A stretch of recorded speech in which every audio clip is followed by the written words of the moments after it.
a double sonnet. The border is a line that birds cannot see. The border is a belt that is too tight, holding things up but making it hard to breathe. The border is a rusted hinge that does not bend. The border is a blood clot in the river's vein. The border says stop to the wind, but the wind speaks another language and keeps going. The border is a real crack in an imaginary dam. The border is an equation in search of an equals sign. The border is mighty, but even the parting of the seas created a path, not a barrier. The border is a skunk with a white line down its back.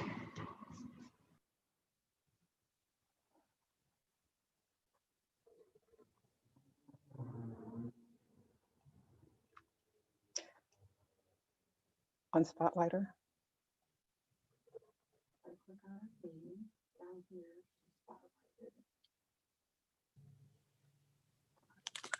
It's okay. Now is the time for us to greet anyone who is new or back with us today after a time away. Welcome. We have quite a few visitors today. Please take a minute to say hi in the chat area. If you can tell us your name, where you are, and how you found us, that would be great. While you're doing that, we will play our song, Spirit of Life. Again, remember to stay muted, but sing along at home.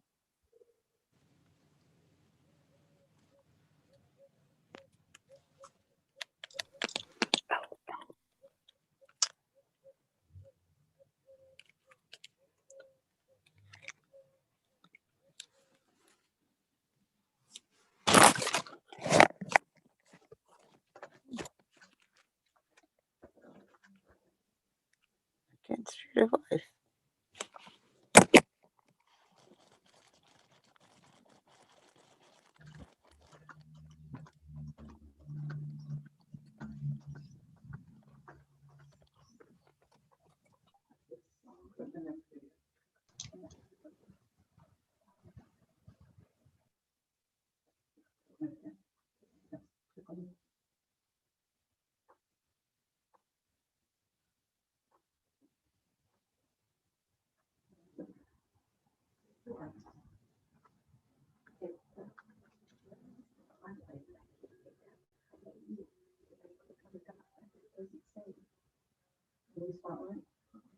Oh, you know what? Doesn't say this is free.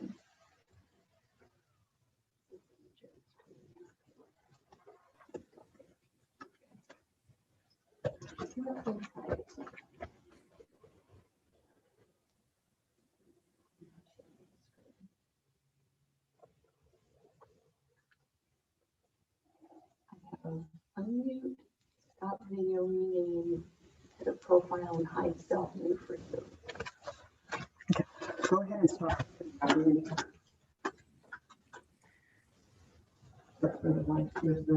We have a new tech director this morning. It's her first time, so that's why there's a little pregnant pause here.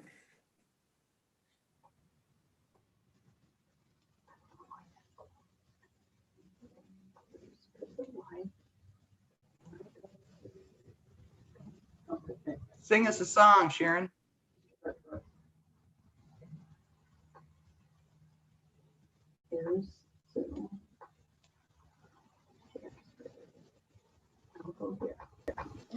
Nope. There we go. No pressure. Just think of how long the people at the border wait.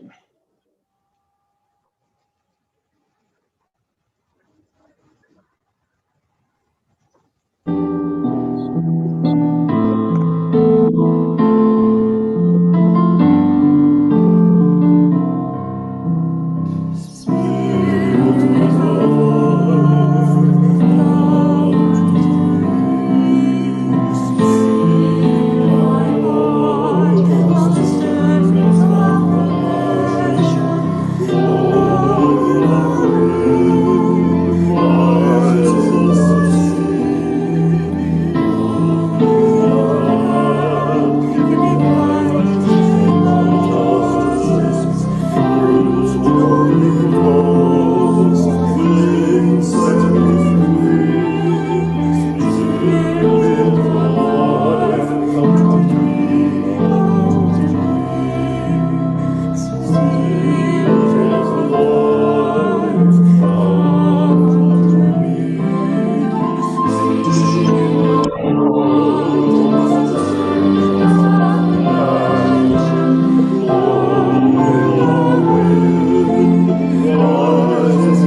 Do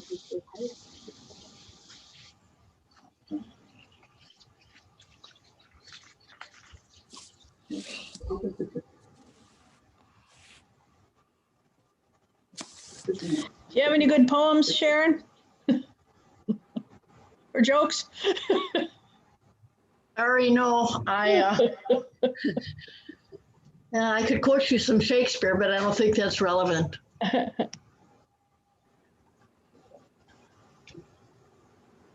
Well, I'll use this time for an unsolicited advertisement of the auction. We've got a wonderful online auction going on with really cool stuff. And you can find it at uufcc.net. And there's some great plants on there, and there's food on there, and there's earrings on there that Kay made. Let's see, what else? There's a fantastic book by Doug that he wrote.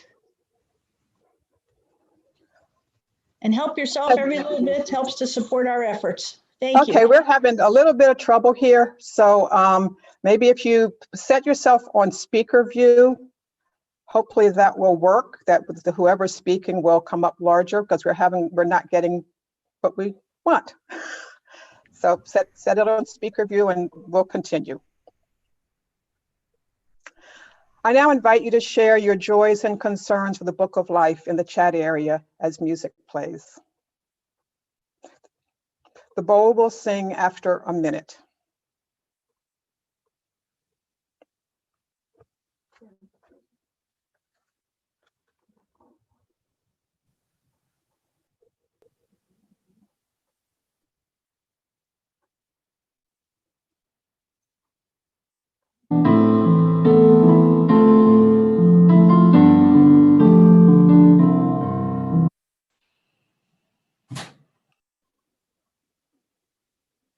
It's a learning curve, folks. We're getting there.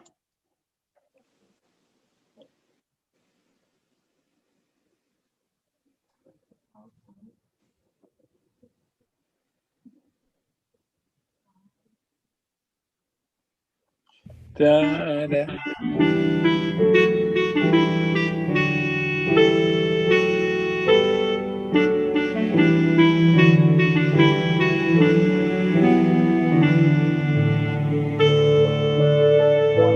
Went to school, it's almost like if Hollywood would have tried to create a kind of poster child for the meritocracy, they would come up with Jane Sullivan. He went to Yale Law School, he went to Oxford on a Rhodes Scholarship, he clerked for the Supreme Court. This, of course, has led some people to worry that you are too much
We'll now have a minute of silence. The bowl will sing after a minute.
It was on mute, then it went off, and then it went back on again.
That was Will You Harbor Me by Ysaye M. Barnwell, and it's the theme song for our service.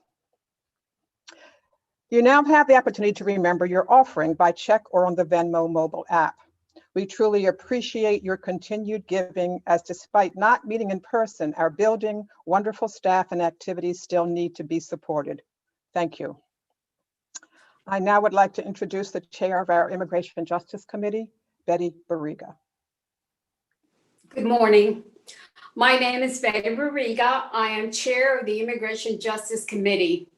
Our mission is to promote compassion, justice, and dignity for immigrants in Charlotte County and in the surrounding areas, as well as to increase public awareness of immigration issues and crises. We have done this by sponsoring various events, such as an immigration forum, an immigration debate.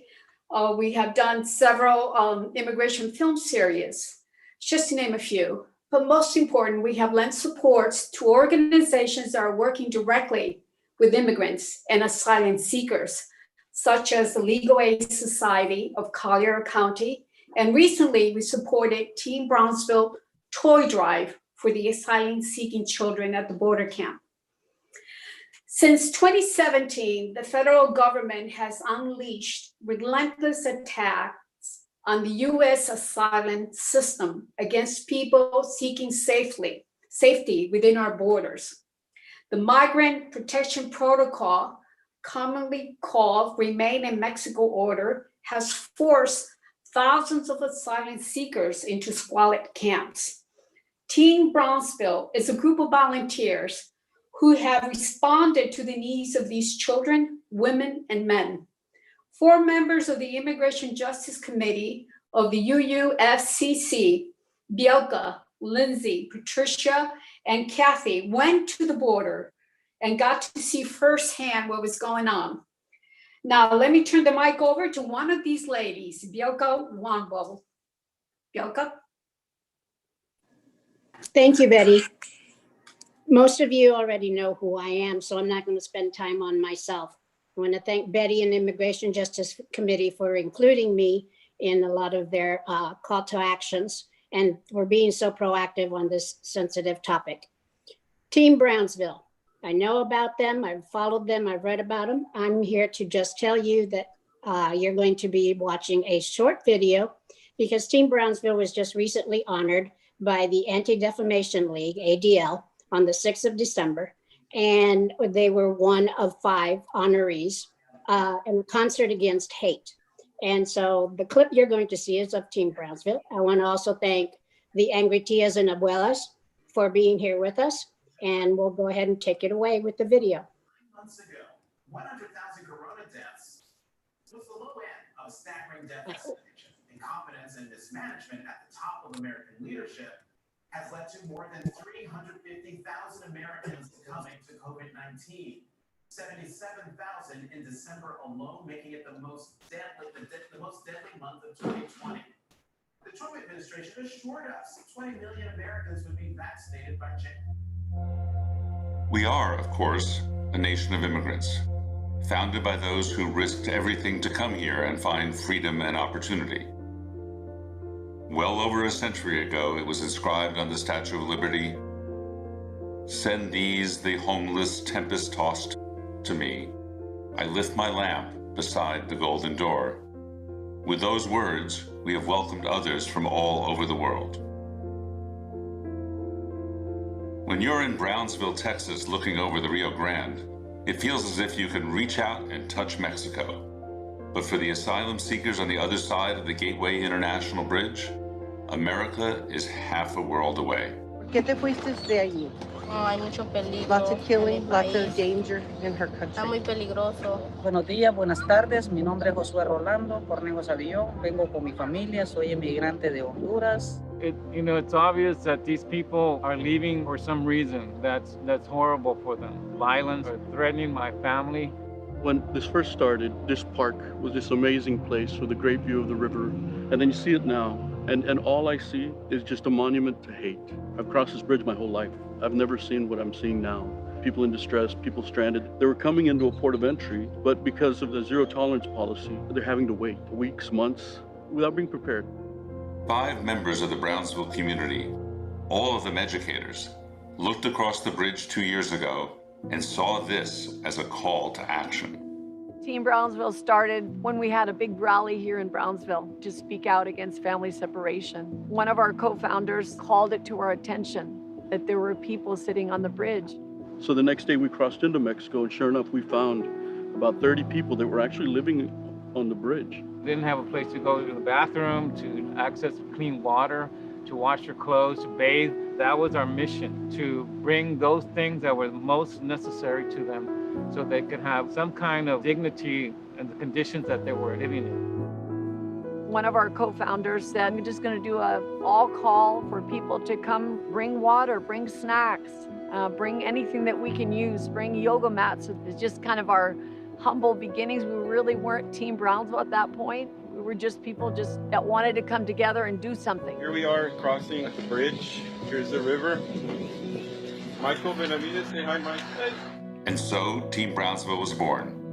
The fight of Team Brownsville has inspired more and more volunteers, all of them just showing up for those who have risked everything to come here. At the beginning, it was just a few people, maybe 40, 60 people, and we could bring over food that we would make here in Brownsville and take it over there. When it got to feeding 1,000 people every single day, it took groups of families. You cook the beans, you cook the rice, you cook this and you cook that, and together we'll put together a meal for 1,000. So it became something that was just challenging, but amazing people came from all over the world to help us. One particular instance, so I crossed with a wagon and I would always bring books, and this time I brought black beans and rice. This little girl looked like she was about to cry. She's like, "Why did you bring that? We don't want rice and beans, we want books, because books are going to help me to advance myself." And this was a little child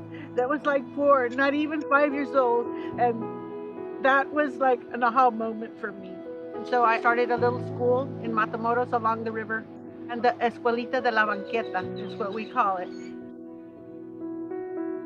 And even now, in the face of a pandemic, Team Brownsville finds a way to keep going, even if it's more difficult than ever. COVID has been challenging because members of Team Brownsville were able to take supplies all the time, and now we're not able to do that. We no longer had face-to-face classes.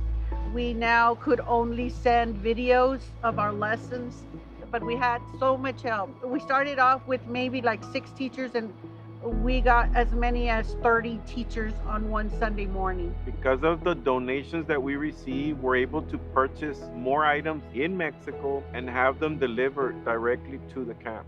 So we give everybody toiletry bags. We have men's and women's.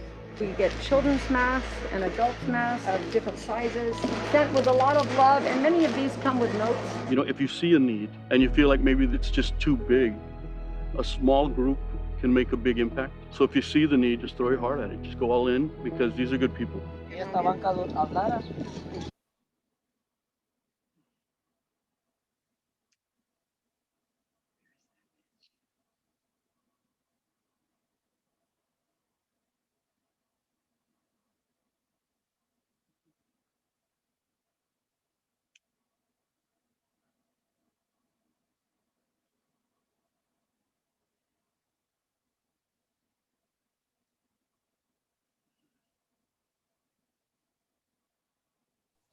All right, we will now hear from Susan Law.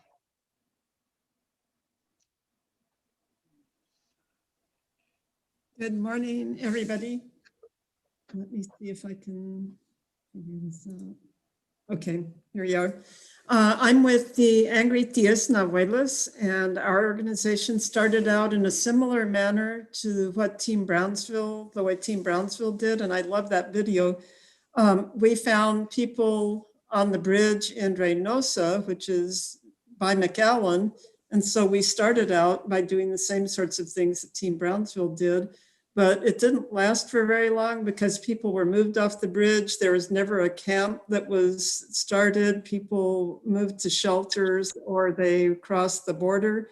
What we found was that there were hundreds daily crossing and being processed by the Border Patrol or by immigration. And there's a border processing place in McAllen. So they had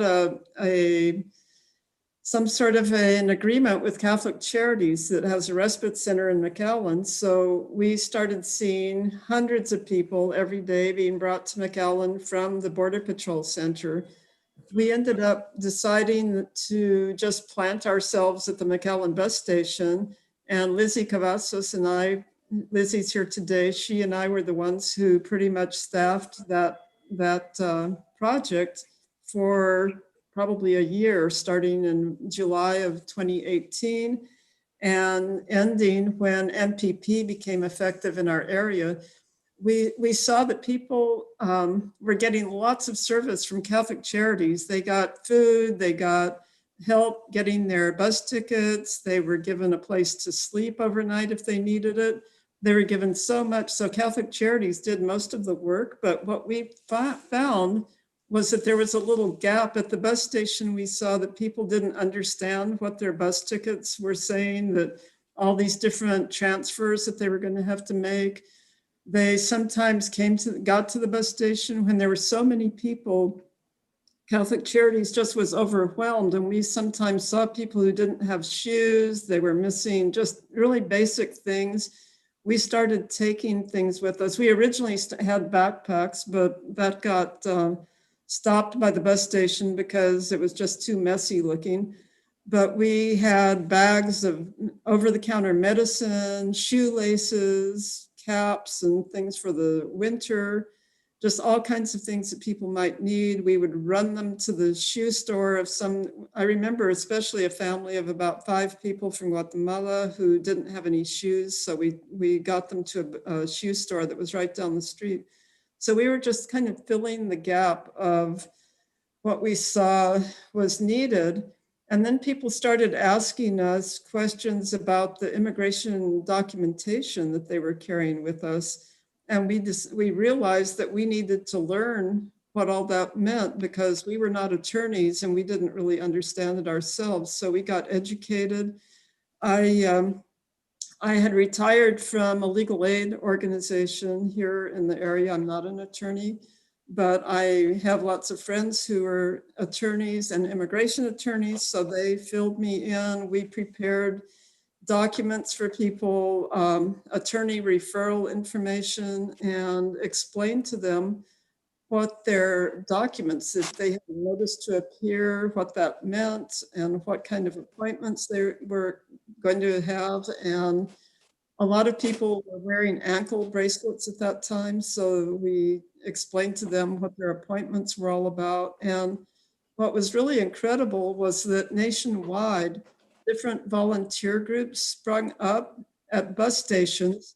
I noticed that Grannies Respond is on this call, and Grannies Respond became just incredible. They had groups at different bus stations, and we were able to get in touch. Sometimes we would see somebody who would need special help transferring, so we would be able to get in touch with somebody from another group to get help from them. That happened so many times, and Grannies Respond was one of the main groups that we were able to get help from.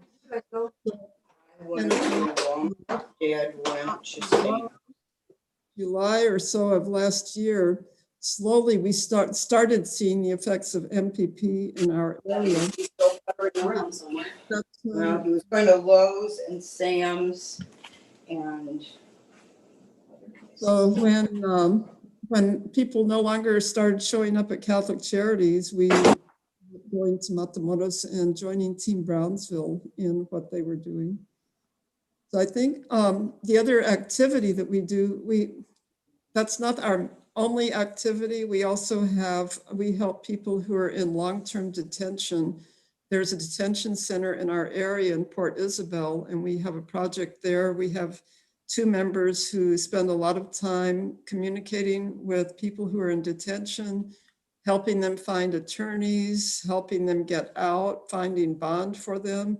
So that's one of our other primary activities. And Lizzie can fill in if I forgot something. But I will turn it over to, I think, Andrea next, because she is going to be our MPP person.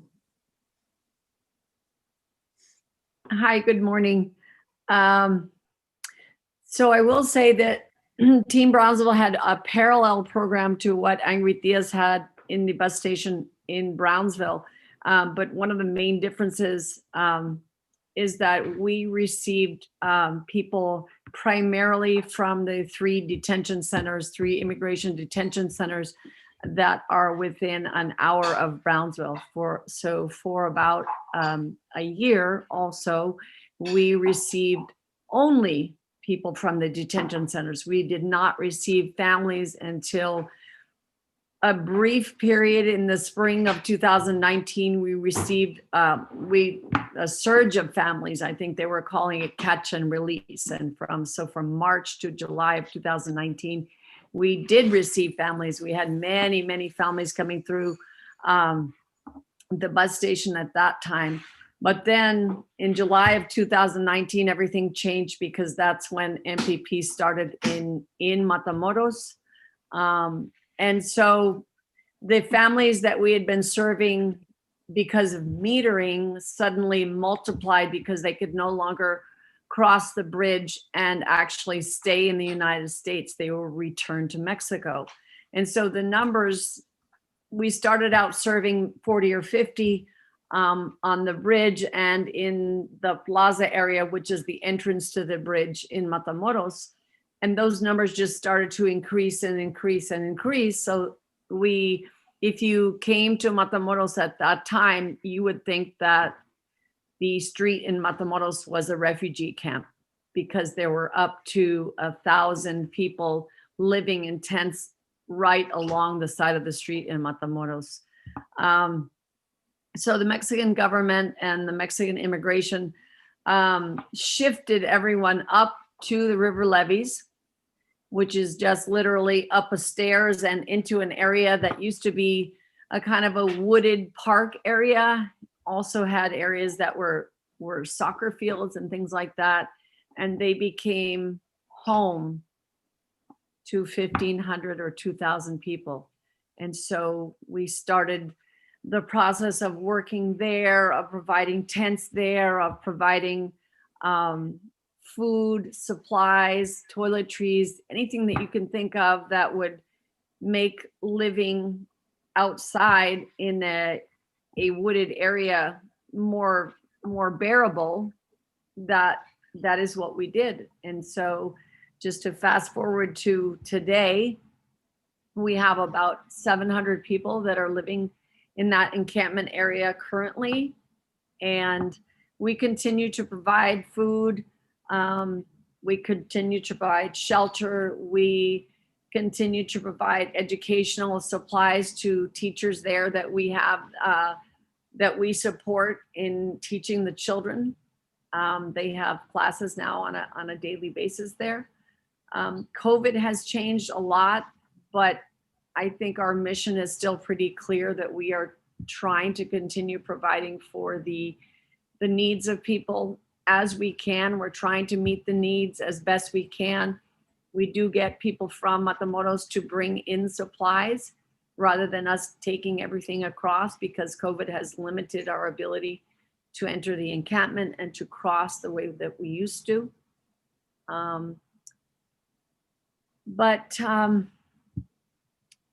I see many people in the chat and in this meeting that have come and have worked with us, and we are so grateful for that. We are grateful for the support of people all over the United States and in other countries that have come and have worked with us and have just reached out just over and over to say, what can I do? What are you continuing to do?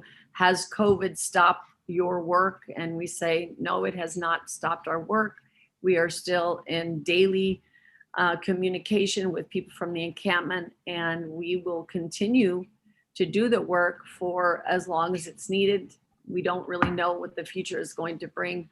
So I think that Lizzie is going to talk about just some of our thoughts about, what may happen post MPP and just our hopes for our future work. Thank you, Andrea. So the Angry Tias and Abuelas work hand in hand with Team Brownsville as part of a greater collective that works to meet the needs in the camp. And as Andrea stated, that work continues to happen. And now we're in this strange space where we have a new administration, hopefully coming in very soon. And what does that look like? And there's a lot of conversation happening around what immigration looks like post MPP, and the language is still very vague. What we've discussed as a group is how do we continue to be effective on the Mexican side of the border, and also develop some sort of effort on the American side of the border, as we hope and have expectations that people will begin to filter into the United States. And although we don't have any concrete answers, we are brainstorming around those ideas. And we know that whatever work that goes into this process, this change, is going to be well worth it. This initial influx of immigrants that we hope happens will be a great investment for our country. And so we just continue to hope that the nation and the world, because we've received a lot of assistance from people outside of the United States, because this concept of immigrations, refugees, is a world concept. This is not just happening here. So we have had a lot of assistance come also from outside of the country, but we hope that continues as our work will undoubtedly continue. And again, it's going to be an investment in our country's future because these people have so much value and want to contribute. And that's what we continue to see on a daily basis. And they have been such great teachers for us. And it's just a flip-flop of roles constantly in that camp. We are teachers, we are students, we are givers, we are takers.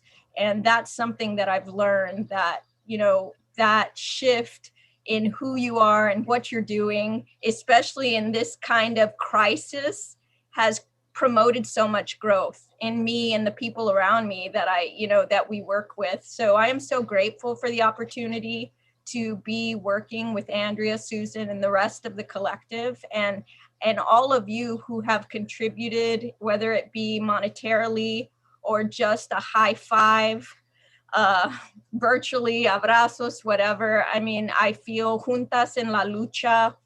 We are all together in this, and I just look forward to what the future brings for us and the people in the camp and the immigrants who will follow. Thank you. Thank you so much for sharing your experiences. Could somebody just clarify for me what the letters MPP stand for? Migrant Protection Protocols, which is an absolute misnomer. It does not protect migrants in any way, shape, or form. It's persecution protocols. Oh, okay, well, thank you. Thank you very much.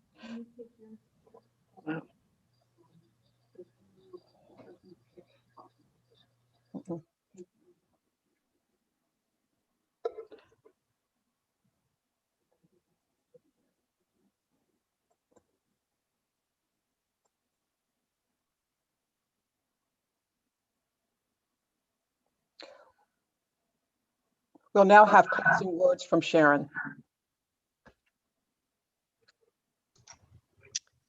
Closing words you're asking for, correct? Yes. All right, this is another poem, a very short poem by a woman named Rupi Kaur, K-A-U-R. She is Indian born, but a Canadian, and she is known as an Insta poet.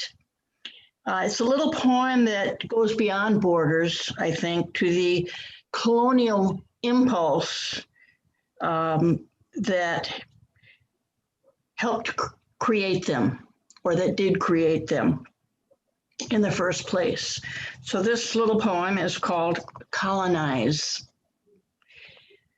You split the world into pieces and called them colonies, declared ownership on what never belonged to you, and left the rest with nothing. Yeah. Thank you, Sharon. Jakarta. Now for the life of the community, I just want to let you know, remind you that Widening the Circle workshop study group will be starting this month. If you're interested, please contact me. The newsletter will be coming out this week with more information about that. And as Lori said earlier, please remember the auction is ongoing. You can go to our website to get more information about the auction. And now we extinguish the chalice, but not the light of hope, the fire of commitment, or the warmth of community. May those ideals shine in our lives and warm our hearts until we are together again.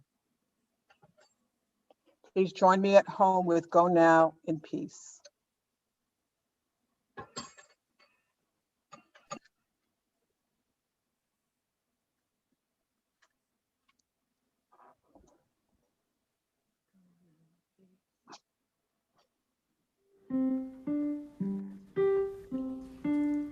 Go now in peace, go now in peace. May the Spirit of us surround everywhere, everywhere you may go. Go now in peace, go now in peace. God surround you everywhere, everywhere you may go.